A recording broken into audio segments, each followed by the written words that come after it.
السلام عليكم ورحمة الله متابعي قناة ياسين سبورتس. قبل بداية الفيديو أتمنى أن تشتركوا في القناة وتفعيل زر الجرس ووضع زر اللايك ليصلكم كل ما هو جديد. هيا لنبدأ. جدول مباريات الدوري الألماني الجولة 14. مباريات يوم الجمعة 12 ديسمبر 2025. أونيون برلين في مواجهة لايبزيغ على الساعة 8:30 بتوقيت المغرب، الجزائر وتونس الساعة 9:30 بتوقيت مصر، والساعة 10:30 بتوقيت السعودية على ملعب أونيون برلين. مباريات يوم السبت 13 ديسمبر 2025. سانت باولي في مواجهة هايدنهايم على الساعة 3:30 بتوقيت المغرب، الجزائر وتونس والساعة 4:30 بتوقيت مصر، والساعة 5:30 بتوقيت السعودية على ملعب سانت باولي.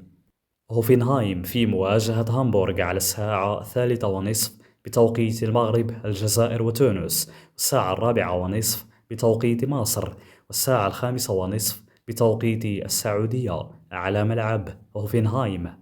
بوروسيا مونشنغلادباخ في مواجهة فولفسبورغ على الساعة 3:30 بتوقيت المغرب، الجزائر وتونس والساعة 4:30 بتوقيت مصر، والساعة 5:30 بتوقيت السعودية على ملعب بوروسيا مونشنغلادباخ. أينتراخت فرانكفورت في مواجهة أوكسبورغ على الساعة 3:30 بتوقيت المغرب، الجزائر وتونس والساعة 4:30 بتوقيت مصر، والساعة 5:30 بتوقيت السعودية على ملعب أينتراخت فرانكفورت. باير ليفركوزن في مواجهة كولن على الساعة 6:30 بتوقيت المغرب، الجزائر وتونس والساعة 7:30 بتوقيت مصر، والساعة 8:30 بتوقيت السعودية على ملعب باير ليفركوزن. مباريات يوم الأحد 14 ديسمبر 2025.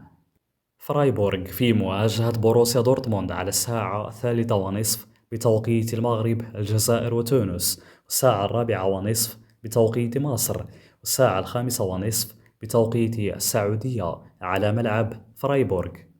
بايرن ميونخ في مواجهة ماينتس على الساعة 5:30 بتوقيت المغرب، الجزائر وتونس والساعة 6:30 بتوقيت مصر، والساعة 7:30 بتوقيت السعودية على ملعب بايرن ميونخ.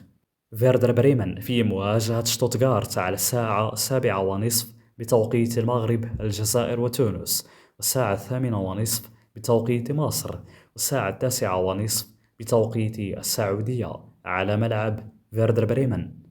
إذا وصلنا إلى نهاية الفيديو، أتمنى أن تشتركوا في القناة وتفعيل زر الجرس ووضع زر اللايك ليصلكم كل ما هو جديد. شكرا وإلى اللقاء.